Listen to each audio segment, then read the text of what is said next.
বাংলাকে এই চোখের জলের দাম দিতে হবে।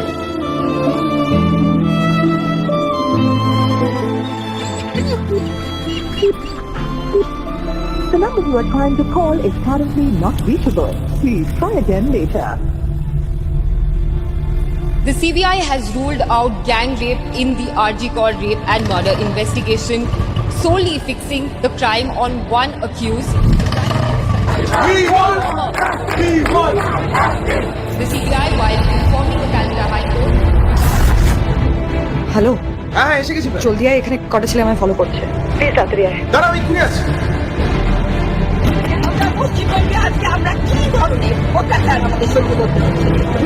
মান জাস্টিস আর বাই জাস্টিস জাস্টিস।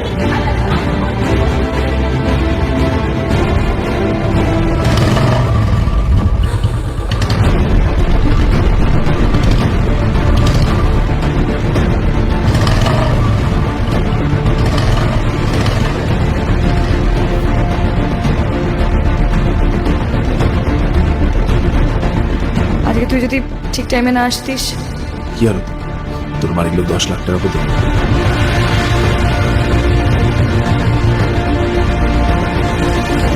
কন্ট্রোভার্সি আমাদের ওয়েস্ট বেঙ্গলে লেগেই রয়েছে। মানে লাস্ট 1 মাস ধরে দেখতে পাচ্ছি যে ইউটিউবার, সোশ্যাল মিডিয়া ইনফ্লুয়েন্সারদের নিয়ে বেশ ভালো রকমের কন্ট্রোভার্সি চলছে।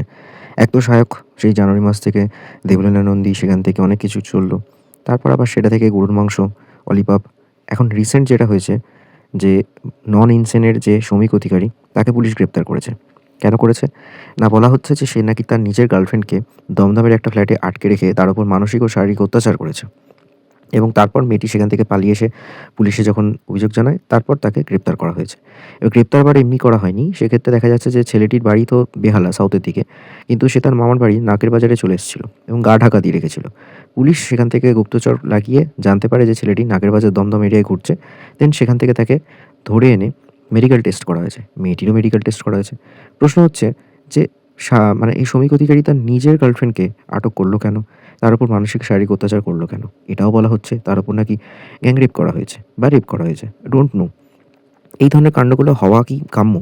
বিকজ শ্রমিক ননসেন নামক যে ইউটিউব চ্যানেলটি চালায়, সেখানকার কন্টেন্টগুলো খুব একটা খারাপ হয় না, মোটামুটি কম বেশি কমিক থাকে, নানা রকম বিষয় নিয়ে সেখানে ভিডিওগুলো বানায়। ইনফ্যাক্ট শ্রমিক বাইরে, মুম্বাইয়েরও বেশ কয়েকজন কন্টেন্ট ক্রিয়েটার বা সেলিব্রিটিদের সাথেও কিছু কাজ করেছে। তো মোটামুটি 315K সাবস্ক্রাইবার, মানে তার যথেষ্ট পপুলারিটি রয়েছে। এখন বিষয়টা হচ্ছে এরকম যে এগুলোর মধ্যে কোনো রকম কোনো ষড়যন্ত্র বা অন্য কিছু এফেক্ট নেই তো? কিছুদিন আগে এই ননসেন চ্যানেলটিতে বাটন নামক একটি ওয়েব সিরিজ টাইপের একটা শর্ট মুভি এসেছিল, যেটা বিষয়টা ছিল আরজি কর। অর্থাৎ সেই সময় আরজি করে যে একটা মেয়েদের নিরাপত্তা নিয়ে যে কাণ্ডটা ঘটেছে এবং তারপর মেয়েটি মারা যায়, সেখানে রাস্তায় নেমে প্রতিবাদ করা, এবং দেখা গেছে যে এখানে অভিনীত যে দুজন রয়েছে, অর্থাৎ শ্রমিক আর ইন্দিরা নামক দুজন, দেখা যাচ্ছে যে মেয়েটিকে বাঁচাতে ছেলেটি সেখানে রেস্কিউ করে এবং বলে যে মেয়েটি বলছে যে তুই আমাকে বাঁচাতে এলি বলে তাই বেঁচে গেলাম। বলছে কি হতো, নাহলে তুই আরজি করের মতো তোরও ঘটেছে তো কাণ্ড, আর তোর ফ্যামিলির লোক 10 লাখ টাকা পেতো।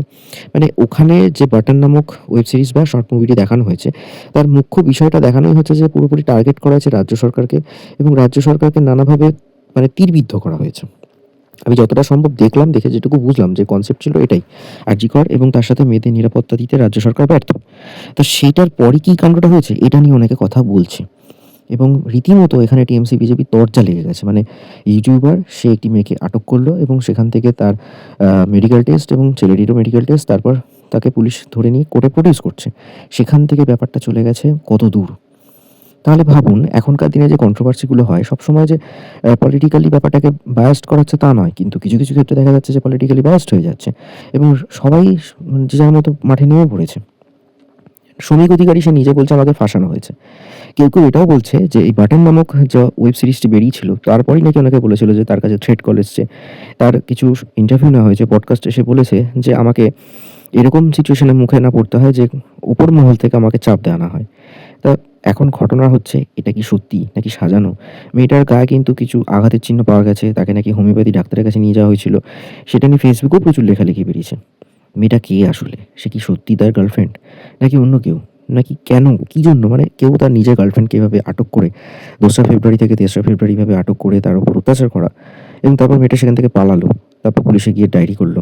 কেন? আবার এটাও ভাবতে হবে, এই শ্রমিক অধিকারী সে যদি কিছু নাই করে তাহলে সেই বা কেন পালিয়ে এসে গা ঢাকা দিয়ে নিজের মামার বাড়িতে রইল? পুলিশ অনেক ট্রেস করে তাকে খুঁজে বের করে কোর্টে প্রডিউস করেছে, কেন? ওয়াই? প্রশ্নগুলোর উত্তর নেই। নাকি এটা সত্যি এরকম কোনো কাণ্ড শ্রমিক অধিকারী ঘটিয়েছে, মেয়েটির সাথে এরকম কোনো বর্বরচিত কাজ করেছে এবং তারপর সে পালিয়ে বেড়াচ্ছিল? আর বাটার নামক একটা প্রজেক্টে সে শুধুমাত্র একটা কন্টেন্ট হিসেবে প্রডিউস করেছে, নাকি এর সাথে কোনো রাজনৈতিক যোগ আছে? সবটাই হয়তো পরে বোঝা যাবে। কিন্তু এটা নিয়ে রীতিমতো কন্ট্রোভার্সি, গসিপ, জলঘোলা চলছে এখন সোশ্যাল মিডিয়াতে। বাট এটা মানতে হবে, যদি এই ধরনের কাণ্ড ঘটে থাকে তাহলে সেটা কাম্য নয়। একজন সোশ্যাল ইনফ্লুয়েন্সার সে ট্রান্সপারেন্ট থাকবে, তার কন্টেন্টের ভাবনাধারার সঙ্গে তার ব্যক্তিগত যদি পরিচয় বা ব্যক্তিত্বের যদি সামঞ্জস্য না থাকে, তাহলে মনে হয় না সে সত্যিকারের সোশ্যাল মিডিয়া ইনফ্লুয়েন্সার হতে পেরেছে।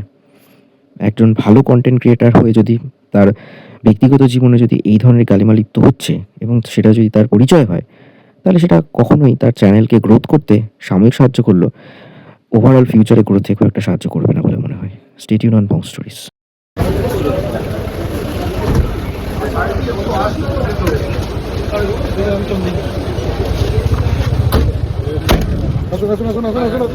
শ্রমিক কি বলবে? কিছু বলবে? শ্রমিক কিছু বলবে?